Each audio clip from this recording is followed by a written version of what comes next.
Infinity. जब भी हम इन्फिनिटी को इमेजिन करते हैं तो हमारे जहन में एक एक्सट्रीमली बिगेस्ट नंबर आता है, या हम अपने यूनिवर्स को इमेजिन करते हैं जिसमें लातादाद stars, planets, nebulas, black holes मौजूद है। लेकिन आखिर इन्फिनिटी है क्या? इन्फिनिटी का सही कंसेप्ट क्या है? क्या सच में anything divide by zero infinity आता है, या इस कंसेप्ट को हमने गलत समझा है? आइए जानते हैं इस वीडियो में।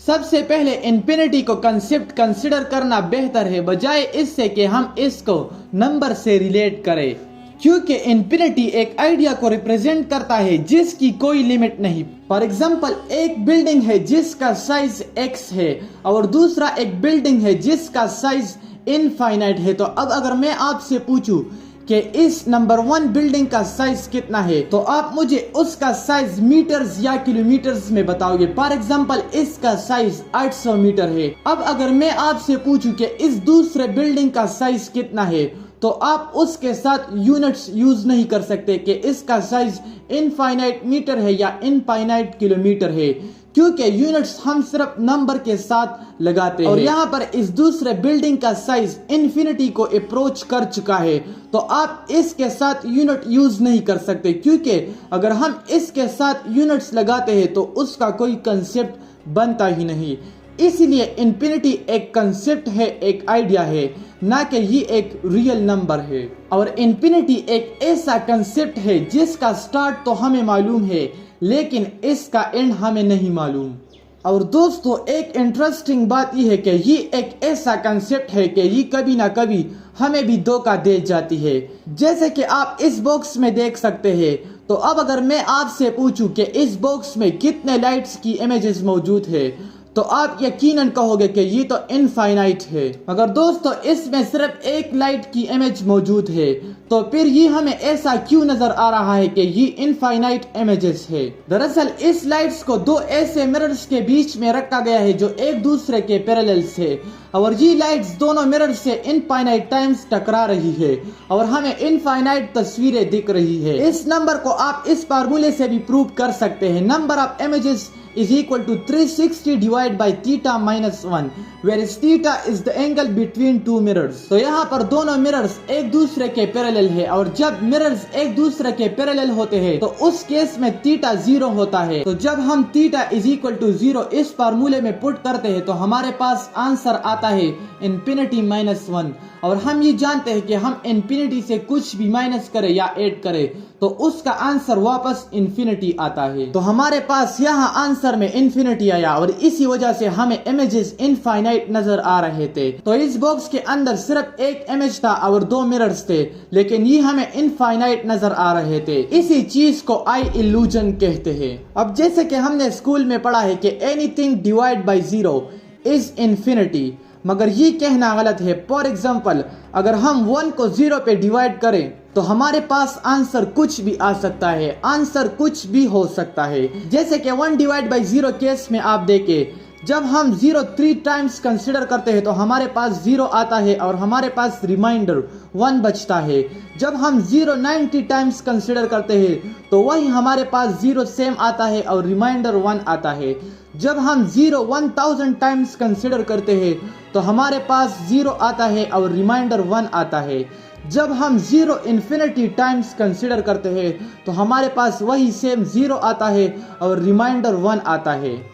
तो अब आप इस सब के डिविजन्स को देखें जिसमें रिमाइंडर सबका सेम आ रहा है, लेकिन मल्टीप्लिकेशन फैक्टर इन सब का डिफरेंट आ रहा है। मतलब हमारे पास इसका आंसर कुछ भी आ रहा है, 1 हो 17, 1 लाख, 1000, इन्फिनिटी, कुछ भी हो सकता है। हमारे पास कोई भी डिफाइन आंसर नहीं आ रहा। इसलिए हम मैथमेटिक्स में सही कंसेप्ट ये कंसिडर करते हैं कि anything divide by zero is undefined, ना कि इन्फिनिटी। लेकिन दोस्तों, अब आप ये सोच रहे होंगे कि मैंने मिरर के केस में 360 को 0 पे डिवाइड करके इन्फिनिटी क्यों निकाला, और हमें बाकायदा प्रैक्टिकली इन्फिनिटी नजर भी आया इमेजेस की शक्ल में।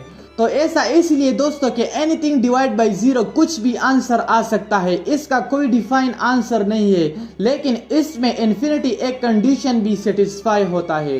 इसलिए हमें इस बॉक्स में इनफाइनाइट इमेजेस नजर आ रहे थे। लेकिन अगर anything divide by zero undefine आता है तो फिर इन्फिनिटी किस चीज से आता है? सिर्फ इन्फिनिटी की बात कर रहा हूँ। तो दोस्तों मान लो हम x को एक ऐसे नंबर पर डिवाइड करते हैं जो कि जीरो को अप्रोचेस करता हो, तो हमारा आंसर भी इन्फिनिटी की तरफ अप्रोचेस करता जाएगा।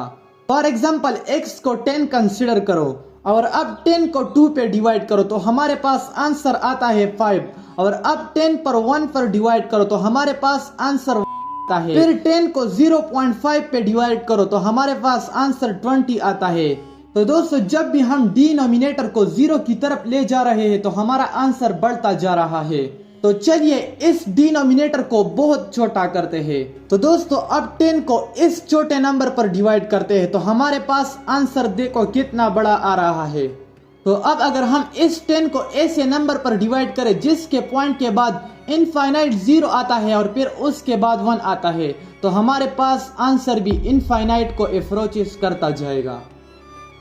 और आपके जहन में कभी ये भी आया होगा कि क्या हमारा ऑब्जर्वेबल यूनिवर्स इनफाइनाइट है या इसके अंदर कोई इनफाइनाइट जैसी चीजें एग्जिस्ट करता है या नहीं।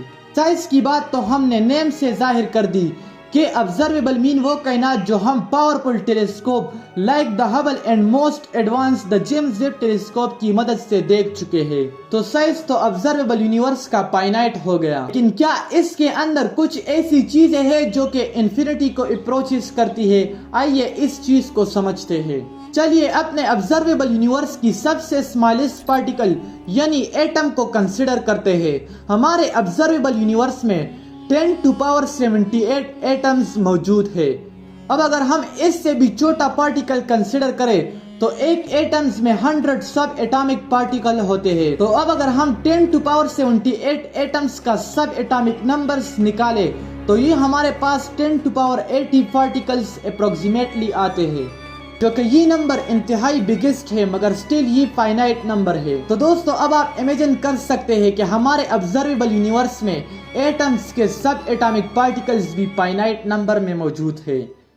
अब आपके जहन में आएगा कि सबसे बिगेस्ट नंबर क्या है जिससे साइंटिस्ट डील करते हैं। तो जब आप इसको सर्च करोगे तो आपको आंसर मिलेगा गूगल, जो कि इक्विवेलेंट है 10⁻100 यानी 1 के बाद 100 जीरो है। इंटरेस्टिंगली गूगल का नेम भी इसी गूगल से इंस्पायर्ड होकर रखा गया है। दरअसल ये लोग ऐसा सर्च इंजन बनाना चाहते थे जिससे लोग इनफाइनाइट इंफॉर्मेशन हासिल करें और इसी बेस पर इसका नाम गूगल से गूगल रखा गया। दरअसल ये नंबर गूगल से भी छोटा है, लेकिन ये तो हमने ऑब्जर्वेबल यूनिवर्स की बात की और इसमें भी हमने सिर्फ उस मैटर को कंसिडर किया जो कि हमारे ऑब्जर्वेबल यूनिवर्स का 5% हिस्सा बनाता है। और यहाँ पर हमने बहुत अहम चीजों को इग्नोर कर दिया, जैसे कि डार्क मैटर और नॉन ऑब्जर्वेबल यूनिवर्स यानी entire universe. Entire universe finite है या इनफाइनाइट, इस चीज को हम इस वीडियो के पार्ट 2 में डिस्कस करेंगे। हम इन्फिनिटी से रिलेटेड और भी इंटरेस्टिंग कंसेप्ट जानेंगे और जिसमें हम लॉजिकली ये भी जानेंगे कि कैसे इन्फिनिटी अपने आप को बदलती है।